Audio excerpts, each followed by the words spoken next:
की। हम जय भीम ऐसे नहीं बोलते हैं, हमें मालूम है कि हमें जानवरों से इंसान का जीवन देने वाले हमारे बाबा साहब थे, इसलिए हम जय भीम बोलते हैं। आज विरोधी तत्वों को यह बात बच नहीं रही है, इसलिए वो लोग देखो आज हमारे बाबा साहब की मूर्तियां तोड़ देते हैं, मूर्तियां लगने नहीं देते हैं।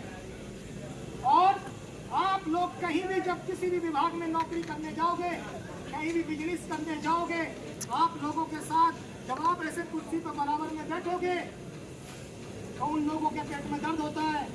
और वो लोग कहते हैं, आज उनकी औकात इतनी तो नहीं है कि वो मुंह पे कह दें, लेकिन वो लोग पीछे हमारे बारे में बहुत गलत शब्दों का इस्तेमाल करते हैं।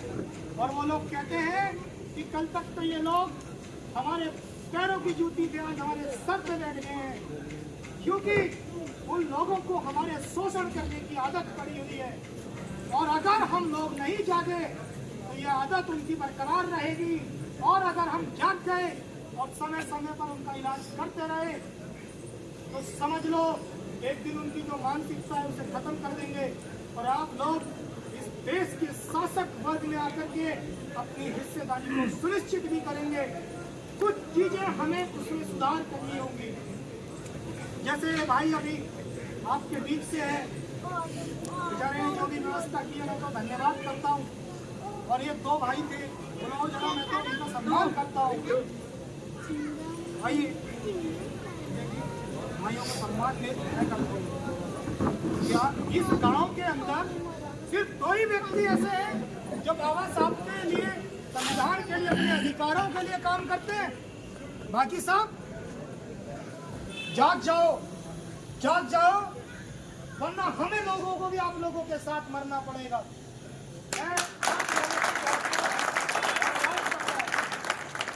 ऐसे युवाओं का सम्मान करता हूँ। मेरा हो गया, मैं बताऊंगा अभी एक लाइन और बोलूंगा। आप लोगों का धन्यवाद करता हूँ कि कहीं ना कहीं इस गांव में आप लोग तैयार तो हुए, जागरूकता के लिए काम शुरू तो किया, वरना ये वो समाज है। एक बार मान्यवर साहब काशीराम जी ने कहा था, मान्यवर साहब काशीराम जी से किसी ने यह बात कही थी, अरे काशीराम जी आप इतनी बड़ी साइंटिस्ट की नौकरी छोड़ करके क्या इन मूर्खों के लिए रात दिन साइकिल पे भाग दौड़ कर रहे हो, गांव गांव जाके इन्हें जगाते रहते हो, ये समाज नहीं जागने वाला है। तो मान्यवर साहब काशीराम जी ने कहा था कि अरे मैं इस नालायक समाज को तो लायक बनाने के लिए रात दिन भागता हूँ भूखा प्यासा। हमने काशीराम जी को पढ़ा, हमने बाबा साहब को पढ़ा, हमने महात्मा ज्योतिबा फूले जी को पढ़ा, हमने आरक्षण के जनक छत्रपति साहू जी महाराज को पढ़ा, हमने महात्मा खोज जी को पढ़ा। कभी मानवतावादी विचारधारा को लागू कराने के लिए आज हम आप लोगों के बीच भगे घूम रहे हैं। आप लोगों से कुछ लेने, पैसे लेने, कोई बिजनेस करने, वोट लेने नहीं आए हैं। बस आप लोगों से तो निवेदन करने आए कि आप लोग जाग जाइए। कब तक हम ऐसे ही सोते रहेंगे? फिर पीछे क्या पछताना जब चिड़िया चुग जाएगी खेत, फिर कुछ नहीं बचेगा। 1950 से पहले हमारे साथ पता है क्या होता था? बहुत कुछ ऐसा होता था, बहुत कुछ ऐसा होता था, हम सुन नहीं पाएंगे। हम लोगों को पानी पीने तक का अधिकार नहीं था, हम लोगों को पढ़ने का अधिकार नहीं था, हम लोगों को मकानों में रहने का अधिकार नहीं था, हम लोगों को शादी करने का अधिकार। देखो आज भी आधुनिक भारत में हम घोड़ी पे चढ़ के बारात निकालते हैं तो उन लोगों के पेट में दर्द हो जाता है जैसे घोड़ी उनकी बहन हो। आज भी कितनी जगह ऐसे केस मुकदमे हमारे सामने आते हैं। भीम आर्मी वाले लोग हम जगह जगह जाते हैं जहाँ भी हमारे लोगों की बारात निकलने नहीं दी जाती है, जहाँ घोड़ी पर चढ़त नहीं होने दी जाती है। हमारे पास ऐसे हर तीसरे दिन, चौथे दिन, कभी कहीं से कभी कहीं से हमारे पास दुनिया भर के केस मुकदमे आते हैं और हम लोग उन्हें फेस कर रहे हैं। आप लोगों को लगता होगा संगठन वंगठन कुछ नहीं है, सब ऐसे ही नहीं है। जिस दिन ये संगठन नहीं रहेंगे ना, आपको घर में घुस घुस के मार के जाएंगे, पीट के जाएंगे। एक हो जाओ, जाग जाओ। वो लोग पत्थरों में प्राण डाल रहे हैं, आप लोग प्राण होने के बावजूद भी काम नहीं कर रहे हैं। देखो वो पत्थरों में प्राण डाल रहे हैं,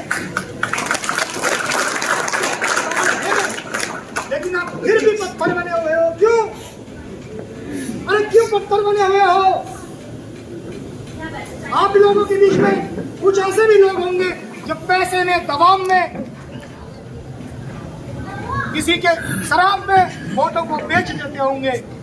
कितनी शर्म की बात है। अभी पिछले प्रोग्राम में एक माजी मुझसे बोली, भैया आप वोट मांगने आए? यानी हमारे लोगों के दिमाग में एक ऐसी गलतफहमी डाली हुई है कि राजनीति बहुत गंदी चीज है, इससे दूर रहो। राजनीति बहुत गंदी चीज है, इससे दूर रहो। और वो लोग हमारा पागल बना के हमारी वोट ले जाते हैं और दिल्ली की कुर्सी पर बैठे हुए हैं। अगर राजनीति इतनी गंदी चीज है तो तुम लोग क्यों कर रहे हो? मैं तो कह रहा हूं ठोक के भाई, राजनीति से ही राजा बनते हैं। क्या बनते हैं? क्या बनते हैं भैया? राजा। आज पहले क्या होता था? पहले रानी का बेटा राजा बनता था, लेकिन बाबा साहब ने जिस दिन संविधान लिखा, उस दिन बाबा साहब ने कहा सदन में कि मैंने अब रानी का पेट फाड़ दिया है। अब किसी रानी के पेट से राजा पैदा नहीं होगा। तब वहां के कुछ लोगों ने पूछा, बाबा साहब कैसी बात कर रहे हैं कि हाँ, ये संविधान लिख करके मैंने अब रानी का पेट काट दिया है, अब किसी रानी के पेट से राजा पैदा नहीं होगा। अब जो राजा बनेगा वो लोगों की वोट से राजा बनेगा। और एक आप लोग हैं, अपने लोगों को समझाते नहीं, बिखरे पड़े हैं। अरे छोटी छोटी बातों पर लड़ाई करते हो, झगड़े करते हो, केस मुकदमे करते हो। इतनी शर्म की बात है। उन लोगों ने हमारे हजारों साल अधिकार खाए, हमें मारा पीटा, हमारे संग शोषण किया, हम चुपचाप सहते रहे। और आज हमें अधिकार मिल गए हैं, हम भाई भाई की बात नहीं सुन पा रहे। इतनी सी बात बर्दाश्त नहीं करते। तूने अपने दरवाजे की नाली का कबाड़ा मेरे दरवाजे का क्यों करा? पत्थर मारेंगे, लट्ट बच जाएंगे आपस में। तूने अपने दरवाजे का कबाड़ा मेरे यहाँ क्यों करा? इसी पे मुकदमे दर्ज हो जाते हैं,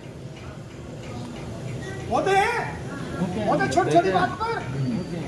मेरी जो वाइफ है वो प्रधान है, तो वो मुझे बताती है, जब गांव के लोग उनके पास आते हैं कि प्रधान जी वो थाने तक थोड़ा सा फोन वोन कर दीजिए, हाँ केस दर्ज हो गया है। पूछा क्या बात थी? क्या उसने झाड़ू हमारी तरफ को कर दी थी, वो हमारी झगड़ा हो गया, लट्ठबाजी हो गई, मुकदमा दर्ज हो गया 307 में, 4 आदमी जेल चले गए। क्यों भाई? कानून में, पुलिस में, सरकारी विभागों में बड़े अधिकारी हमारे बैठे हुए नहीं है, वो तुम्हें निचोड़ निचोड़ के खा जाएंगे। समझ रहे हो? वकील साहब बैठे, झूठ बोल रहा हूं तो पूछ लो। मैक्सिमम IPS IAS उनके, मैक्सिमम जज उनके। हमारे वकीलों को तो वकील भी नहीं मानते वो। हमारे SC समाज के, OBC समाज के वकीलों के पास सवर्ण समाज के मुकदमे नहीं होते। क्यों? वो हमें ये समझते हैं इन्हें कुछ नहीं पता। वो हमें मुख्य धारा में आज भी नहीं मान रहे। अभी मैं आपको सच्चा बताऊं, आज से आप लोगों को कसम है, आपको वादा करना होगा कि इस गांव में कोई हरिजन नहीं बोलेगा। मुझे बहुत गुस्सा है। मैं गांव में एंट्री किया तो रास्ता पूछने लगे वहां लोग, अरे वो हरिजन, अरे ये सब कहां से आया भाई? ये शब्द बाबा साहब ने हमें दिया ही नहीं है, ये जाति हमारी है ही नहीं। संविधान में हरिजन शब्द का कहीं उल्लेख नहीं है। बताओ है तो कहीं? वकील साहब कहीं है? आप लोग कौन से शब्दों से संबोधित हो रहे हो यहाँ पर? ये कौन लोग हैं जो हमें हरिजन कहते हैं? हम हरिजन नहीं है, हम बाबा साहब के अनुयायी हैं। हमें हरि से कुछ नहीं मिला कभी, हमें जो मिला संविधान से ही मिला है। अभी आपको यहाँ के भंडारा करवा दूं देवी का, लाइन लग जाएगी। अभी माता का जागरण करवा दूं, पूरी रात गुजार दोगे और यहाँ 2 घंटे नहीं बैठा जाएगा आप लोगों से। ये भीम आर्मी वो संगठन है, मैं आपको बता दूं। आज विशेषकर मैं भीम आर्मी का बहुत बड़ा प्रचार प्रसार करने तो नहीं आया, लेकिन मैं भीम आर्मी की खासियत और विशेषता बता दूं। भीम आर्मी वो चैलेंजर संगठन है जो भगवान, देवी देवता 33 करोड़ और ये प्राण प्रतिष्ठा करने वालों के अस्तित्व को ठुकरा देती है।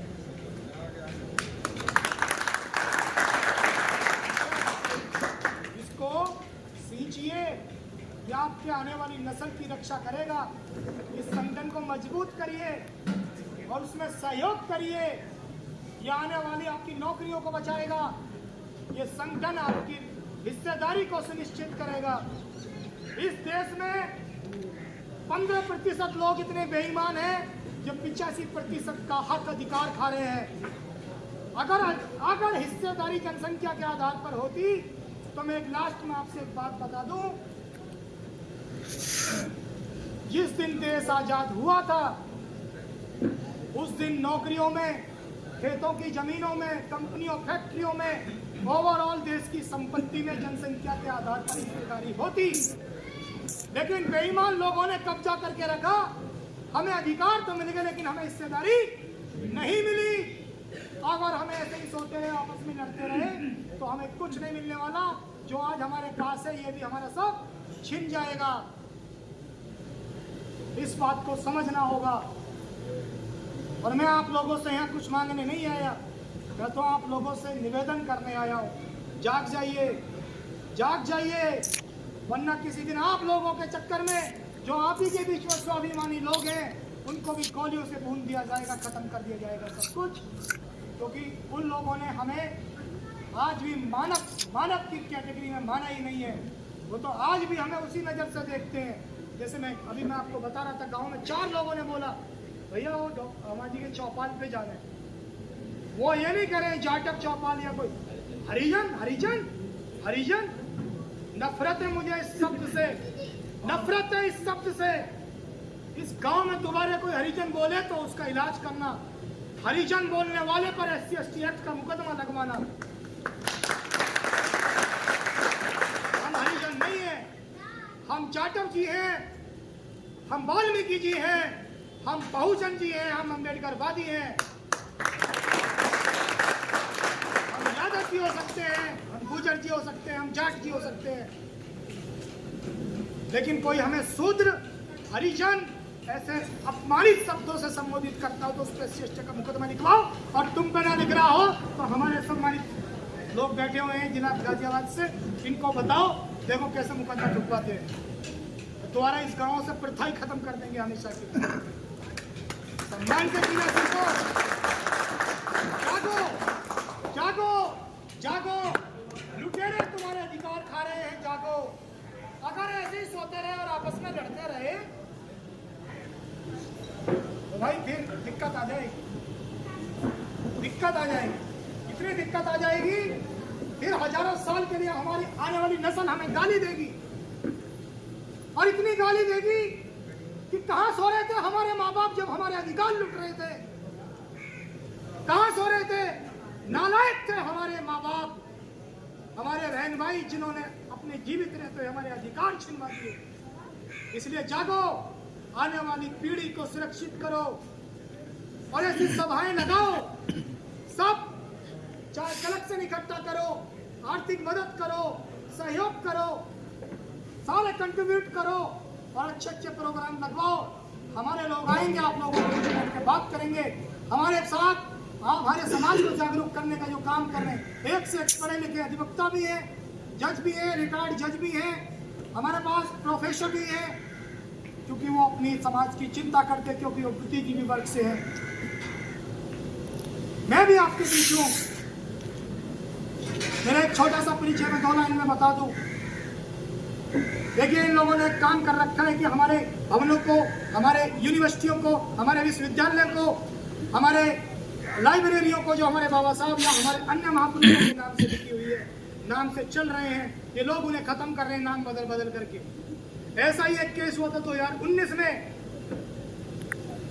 और वो 2 अप्रैल वाला मामला भी वही था कि आज जो हम अपने घर पे बैठ के शांति से यहाँ सभा कर रहे हैं ना, अब तक तो ये लोग हमारे ऊपर ईट पत्थर बरसा करके हमें यहाँ से भगा भगू देते। लेकिन इन्हें पता है SC/ST एक्ट अभी जिंदा है, सबको डाल देंगे, सब लाद दिए जाएंगे SC/ST एक्ट मुकदमे में, सब जेल जाएंगे, इसलिए उन्हें डर है। दूसरी बात, समझना इस बात को। मैं फोर्स में था, मैं कोबरा कमांडो भी रहा, NSC कमांडो भी रहा। बस जैसे हमारे साथी हैं, ये सब हमारे जागरूक साथी बेचारे मेहनत करते, मैं तो इनका भी आभारी हूँ, क्योंकि ये निष्पक्ष अपनी जेब से अपनी पेट काट काट करके आप लोगों के लिए काम कर रहे हैं। ये सब साथी जो हमारे बैठे हैं ना, ये अपने शौक, अपनी जरूरतें, अपना एक वक्त का खाना नहीं खाएंगे, लेकिन आप लोगों के जब प्रोग्राम कहीं लगाओगे तो पहुंचेंगे और तुम्हारे लिए काम करेंगे। जब जब तुम्हारे साथ शोषण होगा, अत्याचार होगा, तुम्हारी मदद करने पहुंचेंगे, लेकिन उसके लिए आपको जागरूक होना पड़ेगा। ऐसा ही एक केस हुआ था 2019 में। हमारे महापुरुषों में एक बहुत ही सम्मानित हमारे कह सकते हैं धर्मगुरु थे, संत रविदास जी। उनके एक बहुत 400 साल पुराना एक गुरुघर था तुगलकाबाद दिल्ली में, उसको तोड़ दिया गया सरकार द्वारा। सुप्रीम कोर्ट का आदेश करा के तोड़वाया गया, और उनकी प्लानिंग थी कि यहाँ महंगी महंगी 2-2 करोड़ की फ्लैट कंपनियां बनाएंगे और अमीरों को बेच देंगे। ये बात हमारे संगठन को मालूम चलता है। भाई चंद्रशेखर आजाद, हम सब लोग वहाँ जाते हैं। तत्काल जब हम गए थे तो हमारे लोग हमारे साथ नहीं थे, हम मात्र 10 लोग थे। तो उन्होंने हमें वहाँ दिखे एंट्री नहीं करने दिया और बोला यहाँ पुलिस का लॉ एंड ऑर्डर फेल मत करो, आप लोग यहाँ दिखे सुप्रीम कोर्ट से या कोर्ट से आदेश लेके आओ, तभी आपको अंदर जाने देंगे। वरना पुलिस ने क्या किया, वहाँ चौकी बना के पूरा पैक कर दिया उसको चारों तरफ से। उस गुरु घर को तोड़ने के बाद पैक कर दिया, किसी को जाना बंद कर दिया। हम ड्यूटी पर थे, हमको भी मालूम चला, हमने तत्काल छुट्टी ली। तब जबकि मैं आपको बता दूं, मेरी तबीयत भी ठीक नहीं थी, लेकिन मैं जानता हूं इन लोगों की साजिश। ये लोग हमारे प्राचीन इतिहास को खत्म करना चाहते हैं। छुट्टी ली और तुरंत मैंने संगठन वालों को बोला कि ठीक है, 1 तारीख इन्हें दे दो, तब तक हमारा मंदिर, हमारा गुरुघर वापस देते हैं तो ठीक है, और नहीं देते हैं तो इनका इलाज करने फिर हमारे। लेकिन उन्होंने बोला कि सुप्रीम कोर्ट का आदेश है, जब तक आदेश नहीं लेके आओगे तब तक हम तुम्हारा ये गुरुघर वापस नहीं देंगे। हमने बोला ठीक है, अभी हमारा समाज इतना भी नहीं सो रहा है कि हम ऐसे ही आंख बंद करके छिनवा देंगे, तुम्हें दोबारा 2 अप्रैल की याद दिलाएंगे। और हमने 21 अगस्त 2019 में उन्हें वो ताकत अपनी दिखाई कि 17 किलोमीटर तक तो हमारी इतनी जनसंख्या थी कि कई लाखों में, ऐसा कोई स्टेट नहीं था जहाँ से लोग नहीं आए थे हमारे साथ खड़े होने के लिए, अपने स्वाभिमान को बचाने के लिए। उसमें हम आंदोलित थे।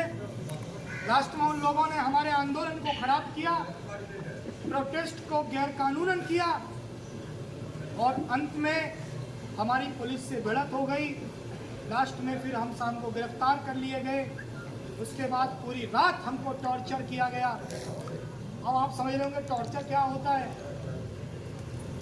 बड़े बड़े लाठी डंडे थे उनके पास, और पूरी रात लटका लटका के उन्होंने जो हमारे साथ किया कि तुम्हें चाहिए ना गुरु घर, हम बनाएंगे तुम्हारा गुरु घर। तुमने 3 दिन से रोटी नहीं खाने दिया, 3 दिन से सोने नहीं दिया, गालियां दे दे करके।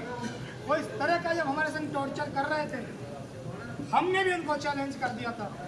आज तुम्हारे कोतवाल इसके अंदर हम हवालात में हैं, लेकिन इस लड़ाई को तो हम ही जीतेंगे, क्योंकि हमने भगत सिंह, सुखदेव, राजगुरु, ऊधम सिंह जैसे, चंद्रशेखर आजाद जैसे हमने क्रांतिकारियों से सीखा है कि माँ की और पुलिस की मार का कभी बुरा नहीं मानते चाहिए, क्योंकि क्रांतिकारियों का जीवन लाठी डंडे के इस मुकदमे जेलों में ही कटता है। और साथ ही एक दिन ऐसा हुआ, 2.5 महीने तक हम तिहाड़ जेल में रहे दिल्ली। भाई चंद्रशेखर आजाद जी और हमारे भाई विनय रतन जी भी थे, अन्य हमारे 93 लोग तिहाड़ जेल में थे, और हम जेल काट के हमारी बेल हुई। लास्ट में सुप्रीम कोर्ट ने भी ये बात मानी कि भाई देखो, इन लोगों ने कोई क्राइम नहीं, हम लोगों को गलत तथ्य पेश किए थे, हमने डिसीजन गलत दे दिया, लेकिन इनका वहाँ पे गुरुघर दोबारा बनेगा और बहुत आलीशान बनेगा, उससे भी ज़्यादा अच्छा बनेगा। हमने साथियों उस लड़ाई को जीता और सुप्रीम कोर्ट का फैसला वापस करा दिया। ये होती है संगठन की ताकत। लेकिन इसके लगभग 2 साल बाद एक हानि पहुंची, जिसे भी मैं सामाजिक हानि कहता हूं, अपनी हानि नहीं कहता, क्योंकि आप लोग जब तक हो, जब तक मैं अपने आप को अकेला नहीं मानूंगा, कमजोर नहीं मानूंगा। ऐसा ही हुआ। वहां पे मेरी जांच चली, मैं विभाग में ड्यूटी वापस चला गया, वहां जांच चली, वहां पर भी सब जैसे मैंने अभी बताया था कि हर बड़ा अधिकारी उन्हीं की जाति का आदमी बैठा हुआ है। जैसे उन्होंने मेरा मुकदमा देखा, जैसे उन्होंने देखा कि अच्छा भीम आर्मी और दलित समाज का संगठन अच्छा, तो वहाँ पर एक DIG साहब थे सत्येंद्र नाथ मिश्रा। मिश्रा पंडितों में ऊंचे पंडित माने जाते, बिहार के रहने IPS अधिकारी। उन्होंने मेरी जांच को दोबारा से खुलवाया और मुझे नौकरी से बाहर कर दिया। लेकिन मैंने हिम्मत नहीं हारी। क्यों नहीं हारी? बाबा साहब ने मुझे इतनी ताकत दी है कि मेरा अभी कुछ दिन बाद अधिवक्ता का रजिस्ट्रेशन हो जाएगा, मैं तो 2 पैसे वहाँ कमा रहा था, यहाँ कमा लूँगा। वहाँ मैं गुलामी कर रहा था नौकरी करके तुम्हारी, लेकिन यहाँ तो मैं ठोक के स्वतंत्र व्यवसाय करूँगा, अपने लोगों की मदद करूँगा, अपने लोगों के लिए काम करूँगा। लेकिन मेरा मोराल बिल्कुल डाउन नहीं है। मैं ऐसे ही संघर्ष करता रहूँगा अपने समाज के लिए। नौकरी गई, किसी दिन जान भी चली जाए तो पीछे नहीं हटूंगा, लेकिन तुम लोगों को कभी कमजोर नहीं होने देंगे। आप लोगों का भी यह दायित्व बनता है, इस तरह के माहौल ना बनाए कि जैसे उसकी लड़की का ब्याह हो रहा हो, जैसा उसके घर में ही प्रोग्राम हो रहा। भाई आप लोगों की भी इतनी जिम्मेदारी है जितनी मेरी जिम्मेदारी है, यहाँ बैठे हर व्यक्ति की इतनी जिम्मेदारी है। इसलिए 2 पैसे से 3 पैसे से चाहे जो आर्थिक मदद करने लायक सक्षम नहीं है, वो वैसे मदद करो, चारों तरफ से पूरी तरीके से जिससे जैसी मदद होती है मदद करो और प्रोग्राम लगाओ। उससे हम लोग जागरूक होंगे, हम लोगों को ज्ञान बढ़ेगा, हमें थोड़ा सा समझ आएगी बात क्या है, और हम उस चीज से उसका परिणाम आएगा कि हम मजबूत हो जाएंगे। क्योंकि हमें दुख है कि जिन लोगों के पास मात्र 15 वोट हैं वो देश पे राज कर रहे हैं, हमारे पास 85 होकर भी हम राज नहीं कर रहे हैं। इसलिए हमें जागना जरूरी है, अपने अधिकारों को समझना जरूरी है, तभी हम इस देश में अपनी हिस्सेदारी सुनिश्चित करेंगे।